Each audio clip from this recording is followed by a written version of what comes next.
Welcome to Chapter 4, describing the relation between two variables. In this video, we're going to look at scatter diagrams and correlation from section 4.1. We're going to draw and interpret scatter diagrams, describe the properties of linear correlation coefficient. We're going to compute and interpret that linear correlation coefficient and determine whether a linear relation exists between two variables, and explain the difference between correlation and causation. Our first objective is to draw and interpret scatter diagrams. The response variable is the variable whose value can be explained by the value of the explanatory or the predictor variable. A scatter diagram is a graph that shows the relationship between two quantitative variables measured on the same individual. Each individual in the data set is represented by a point in the scatter diagram. The explanatory variable is plotted on the horizontal axis, this is the x-axis, and the response variable is plotted on the vertical axis or the y-axis. So let's take a look at an example.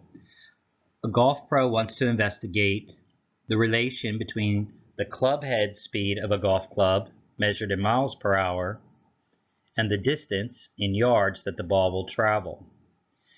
He realizes other variables besides club head speed determine the distance a ball will travel, such as club type, ball type, who the golfer is, and also weather conditions.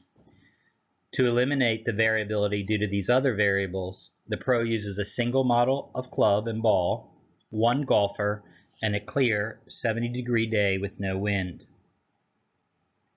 The pro records the club head speed and measures the distance the ball travels and collects the data in Table 1, which you can see here to the right. Draw a scatter diagram of the data. So again, here we see that distance is going to be on the y-axis, the response variable, and the club head speed, the explanatory variable, is on the x-axis or the horizontal axis. And so we have two club speeds of 100, one distance of 257, and one distance of 263 that you can see on the diagram, and you can go through and match up these. Okay, so again, what we're doing is the response variable on the y, the explanatory on the x, and then we're just plotting points. X, Y, X, Y, 100, 257, 100's the x, 257's the y, etc. It appears from the graph that as club head speed increases, the distance the ball travel increases as well. You can see that here, as the club head speed increases, the distance increases, and you can tell that because it's going up as we move to the right along the x-axis.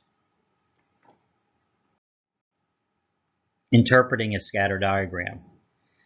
It's not always clear which variable should be considered the response variable and which the explanatory variable.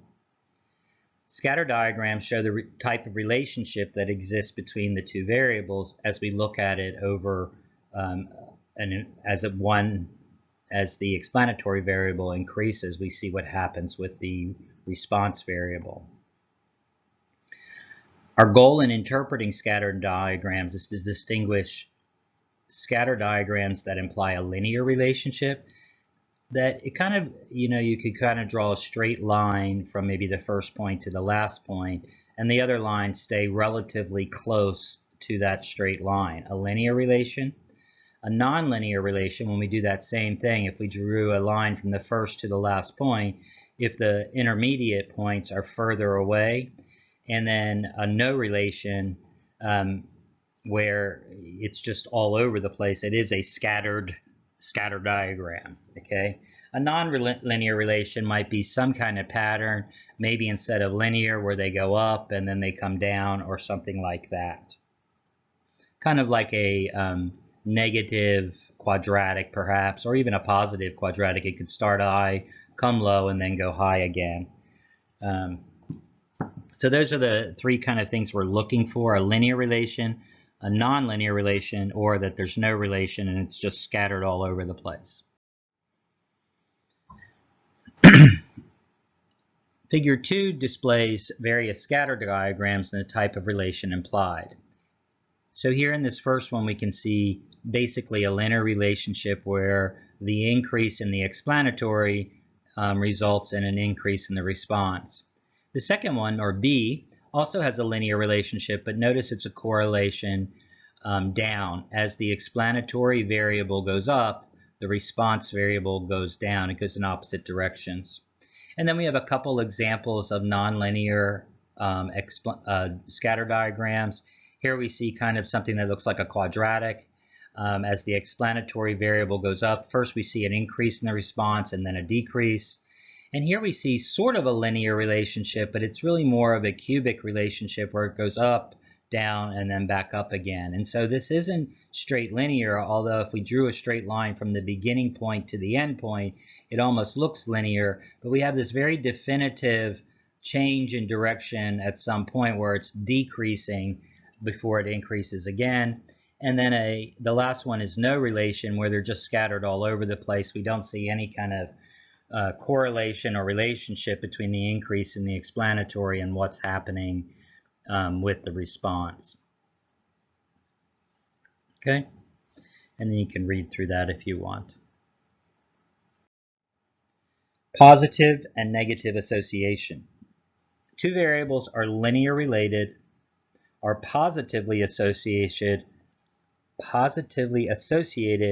when above average values of one variable are associated with above average values of the other variable, and below average of one is associated with below average of the other.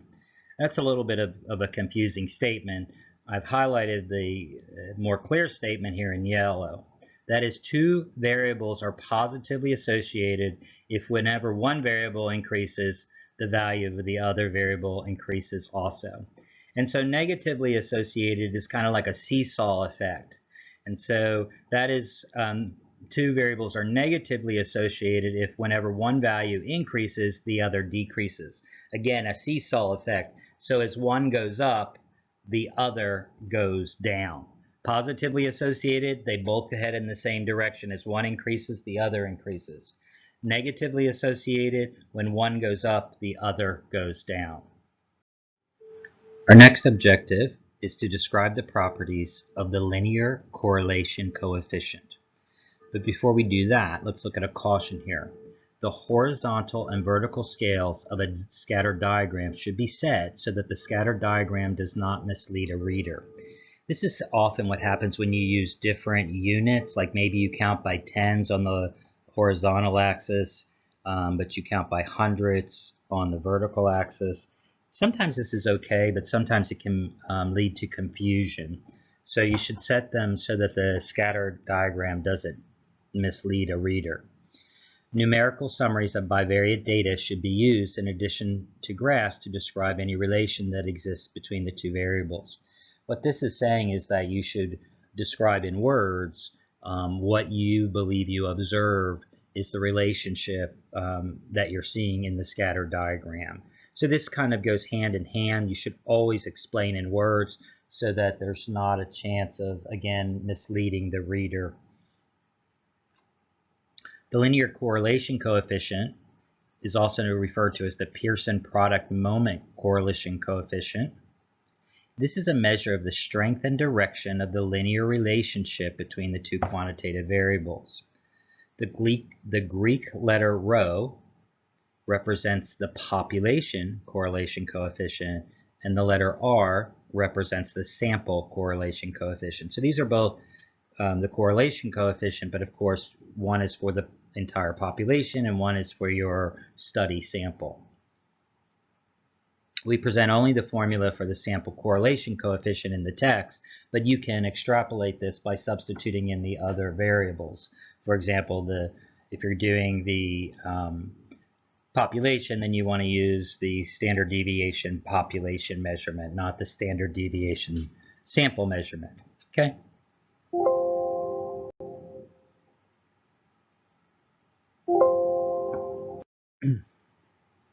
So here we have the sample, your statistical sample linear correlation coefficient. R equals the summation of your data points x sub I minus x bar. This is the mean of the sample population over S sub x. This is the standard deviation of the explanatory variable. Notice these represent the x-axis, and so these are the x variable or the explanatory variable. The explanatory variable measures. Y sub I are the observations of the response variable. This is your y-axis or vertical axis, minus y bar, which is the sample mean of that variable, and S sub y is this sample standard deviation of the response variable. Again, so you have two columns of data here now. Now you have the data, the mean, and then of course the standard deviation. And then as always, n is the number of individuals in the sample. Okay, these are all defined here. You can go through them, but this is the notation we've been using since the beginning of the course.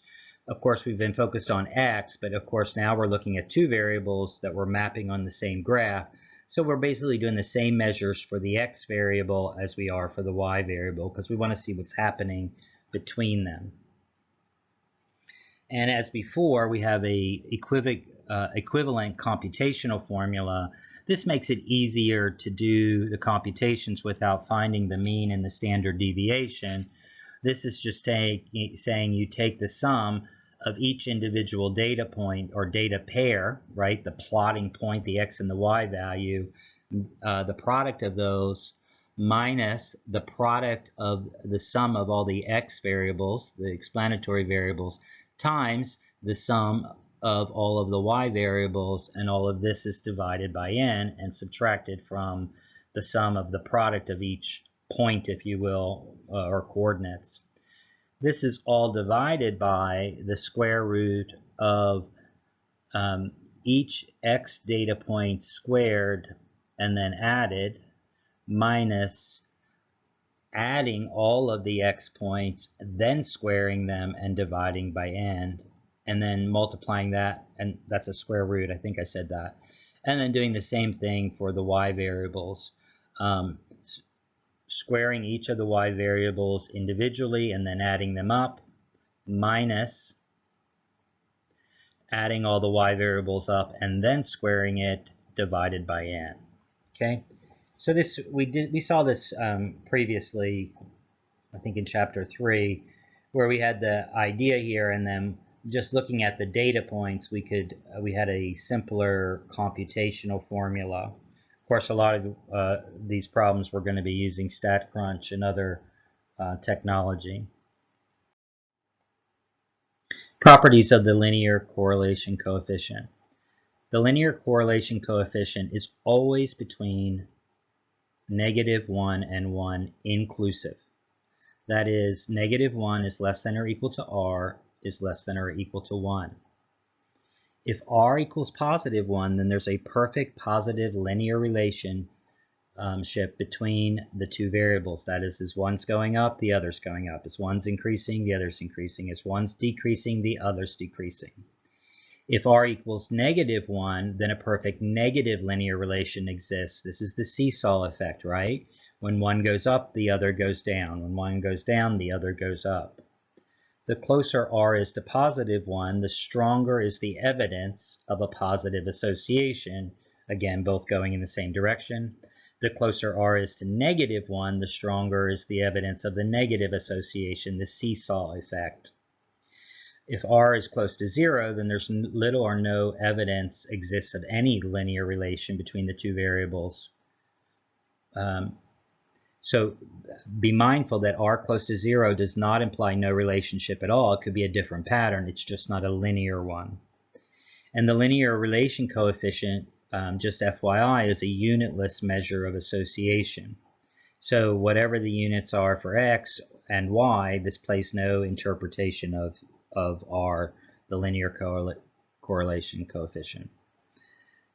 Also note that the correlation coefficient is not resistant. What this means is if you have some weird data that doesn't follow the overall pattern of the data, think in terms of an outlier, this could affect the value of your linear correlation coefficient. Being resistant means even if there was an outlier, it would take that into effect, and the correlation coefficient would still give you good insight. But it's possible if you have some outliers that, or some bad data or something like that, that it could affect this linear correlation coefficient. So this is a good diagram that reflects what we just looked at as those rules. In this first diagram, you see when r equals 1, it looks like almost exactly like a straight line. And at the opposite end of this, you see that when r is -1, the linear relation coefficient, it almost looks like a straight line down going the opposite direction. So as x goes up, y goes down, the two variables. When it's going up, as x goes up, y goes up. When we're close to 1, we still have a relatively upward linear relationship, and you can see that most of the data points are close to kind of a central line going up. As we get to r equals 0.04, it's still kind of going up, but it's more scattered. When it's close to -1, you see the points are still relatively close to a negative line going down. The further away it gets, the points are becoming more scattered away. I mean, most of the points are still in some kind of negative linear association. But you have a lot of outliers here. I'm not even sure if I feel comfortable saying this is linear, although there's a lot of data along a negative linear line. When r is close to 0, there's no linear relationship. And as you can see here, there looks like there's nothing. This is truly a scattered scatter plot. And then here, while there's no linear relationship, there is definitely a pattern that's appearing that as x increases to the midpoint or the mean or the average, it seems like the values are going up and then they are declining as the x values get larger. So this is kind of a help to try to explain why this coefficient works. So here we have a scatter plot diagram that shows a positive relationship between x and y, or the explanatory variable and the response variable. The vertical line represents the value of x. The vertical dashed line represents the value of x bar, and the dashed line represents the value of y bar, or the mean of both of those functions. And if you use that, then we have positive and kind of negative values between the different diagrams. And what this means is that if the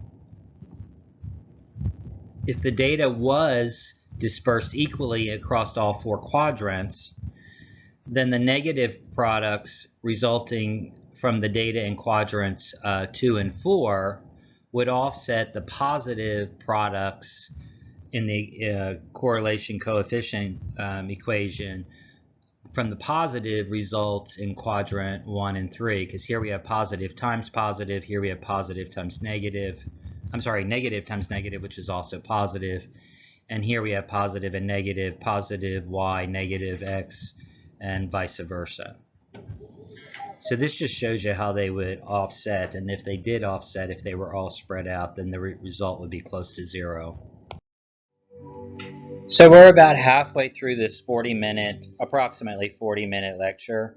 So I thought this would be a good time for you to hit pause, take a break. Found a nice quote here to share from Lao Tzu. When you are content to be simply yourself and don't compare or compete, everyone will respect you. Again, this is a good time to take a break, get up, get a coffee, stretch, take at least 5 minutes, maybe take 15, maybe take a short walk, and then come back. When you're ready to go, hit play and continue on. So we've just learned about the linear correlation coefficient, and our next objective is to actually compute and interpret this coefficient. So here's an example. For the data shown in table 2 on the left at the bottom, compute the linear correlation coefficient. A scatter diagram of the data is shown in the figure below as well. The dashed lines on the scatter diagram represent the mean of x and y. Okay?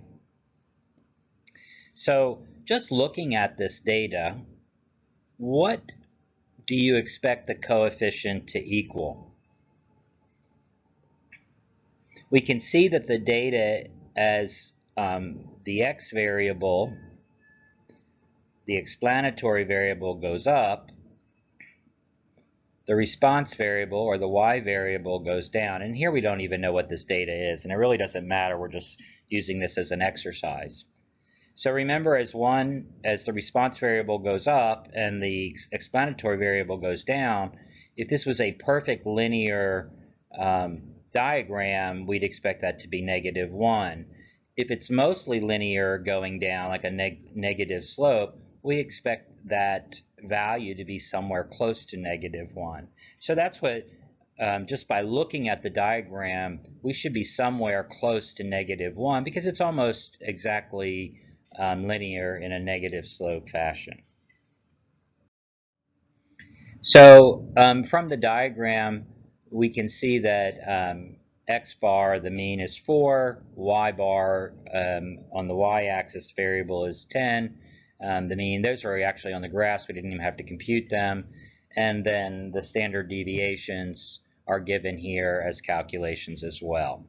Okay? Columns 1 and 2 of the table below are just copied over table 2. Okay? What we're doing now is building out the formula so that we can figure out the correlation coefficient. So columns 3 and 4 are just the inside pieces of the summation, right? We find each individual x term minus the mean over the standard deviation, and we see all those values here. We then do the same thing with the y variable, each individual y term minus the mean, y bar, all divided by the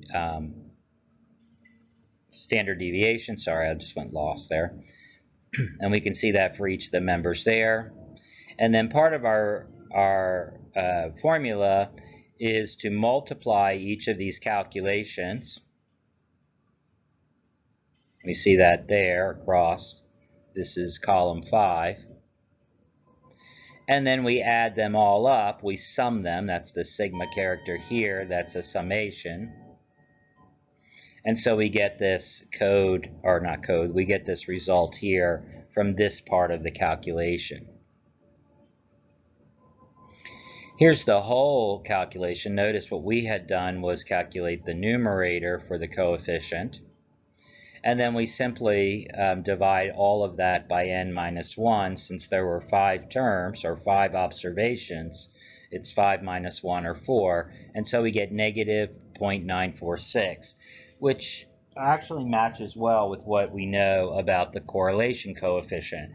If it's a positive sloped linear connect the dots, then the coefficient should be close to +1.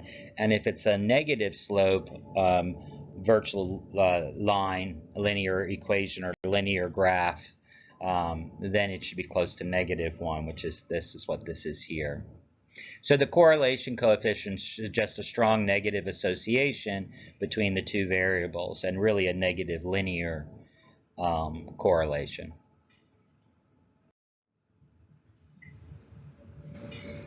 So here we have a scatter diagram from the very first example in this chapter, where we were looking at driving distance versus club speed. Here is the original data, the bivariate data. One was for the club speed and one was for the matching distance that the ball traveled after.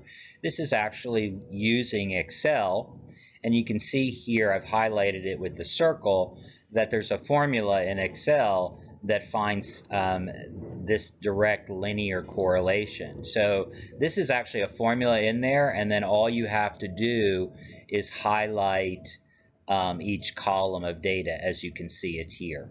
So we have from A1 to A9, and then from B1 to B9. That actually kind of shocks me. Working in Excel, you don't normally include titles in there. So I'm curious, those of you that are using Excel, let me know if that worked. Like normally I just highlight the data unless I'm trying to get it to convert it into a chart or graph. But to convert values or to calculate values, I've never seen it use the highlighted, I'm sorry, the cell with the title in it. So that's a curious thing for me. Because the linear correlation coefficient is positive, we know, and it's close to 1, you can see there 0.938. We know above average values of X, the club's head speed are associated with the above average values of Y, driving distance, and below average values of X are associated with below average values of Y.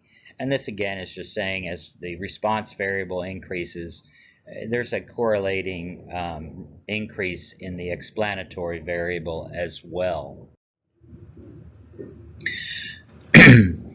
Our next objective is to determine whether specifically a linear relation exists between two variables.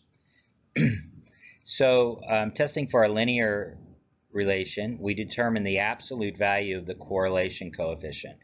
Okay, this is really only important when the correlation coefficient is negative. We just want all positive values. Then we find the critical value in Table 2 from Appendix A of your textbook for the given sample. I've included that table here. So for example, if the sample size is 3, if you had 3 observations, then the critical value is 0.997. If the critical value is 14,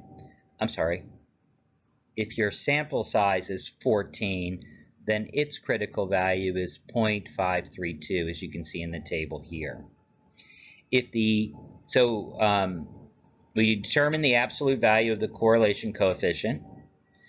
We find the associated critical value for our sample size, and notice this only goes up to 30 here. And then if the absolute value of the correlation coefficient, that's part 1, is greater than the critical value that we look at the chart, then a linear relation exists between the two variables. Otherwise, no linear relation exists. So again, what we're saying here, in order for there to be a linear relation, the correlation coefficient, the absolute value, the positive version of that, has to be greater than the critical value found in this table.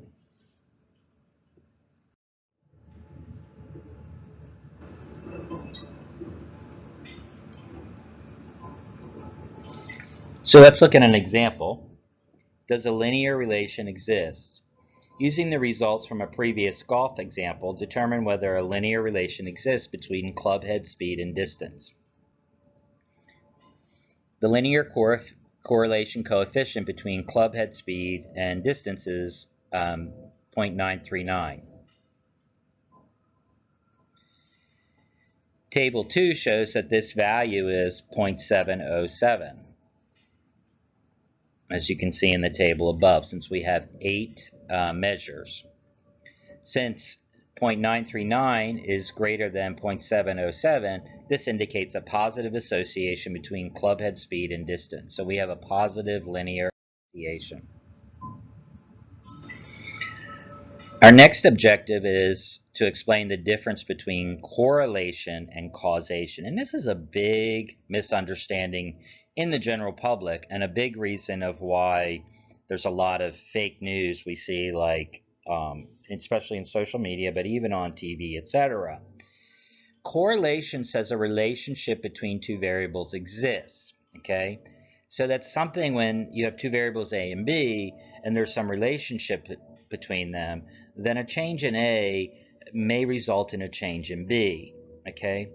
But it does not necessarily imply that it's causal, that every time I change A, this causes the change in B, okay? And that's a big deal. Just because two things change, it does not mean that one of those things caused the change in the other, okay? There can be a lot of different reasons, and so that's the difference really between correlation and causation. Correlation just says there's a relationship that when one changes, the other changes, okay? Causation says when the change from one thing causes the other change. So causal is a type of correlation, okay? So correlation just says that there's a relationship exists between two things, and causal could be one type of that relationship, that changing one causes the other to change. Correlation just means that they both change. If data used in a study is observational or are observational, we cannot conclude, this is important, if it's an observational study, you cannot conclude the two correlated variables have a causal relationship. You need more than just observation. A lurking variable, remember, is related to both the explanatory variable and response variable. If there's a lurking variable in a bivariate study, this is another variable that is connected. It has to be connected to both of them, okay? It has to be connected to both of them in order for it to be a lurking variable in this study. So for example, if you're studying two variables, a response variable and an explanatory variable, and there's a lurking variable for one, but it has nothing to do with the other, then it's not a lurking variable for your study. In order for a bivariate study to have a lurking variable, that variable has to be somehow connected to both of the variables in question. So here's a good fun example. For example, as air conditioning bills increase, so does the crime rate. The question is, so does this mean that folks should turn off their air conditioners so that crime rates decrease? Certainly not, right? Especially not. It's September 2023 when I'm recording this, and we've had just a really hot summer. So certainly not. In the case, the lurking variable is air temperature. As air temperatures rise, both air conditioning bills and crime rates rise. So it doesn't have to do necessarily with the air conditioning use or the bill, how much you're paying, but with air temperature.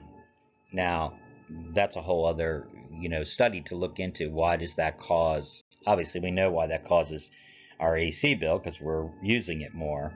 But why does it cause increased crime? That's a whole other study to try to figure out.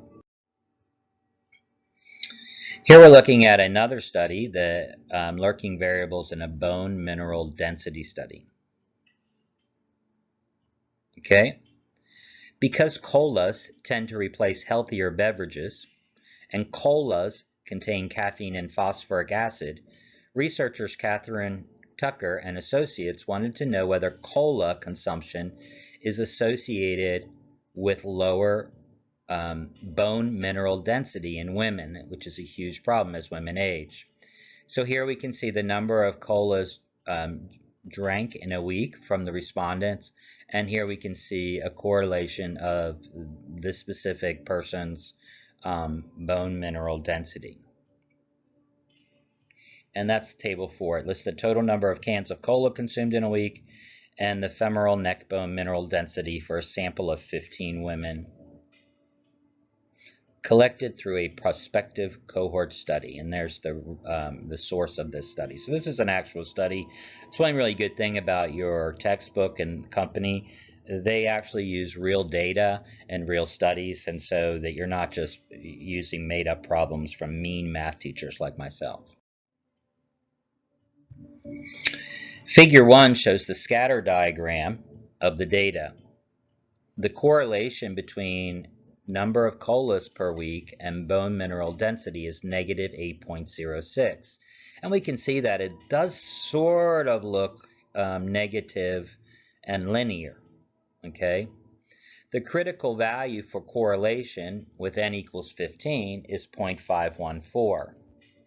Okay? the absolute value of negative 0.806 is 0.806, which is indeed greater than 0.514. So we conclude a negative linear relation exists between numbers of colas consumed and bone mineral density. Okay?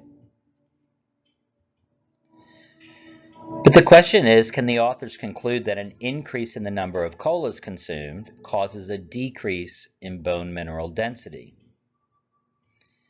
What are some lurking variables in the study? What do you think some of those lurking variables might be? Okay.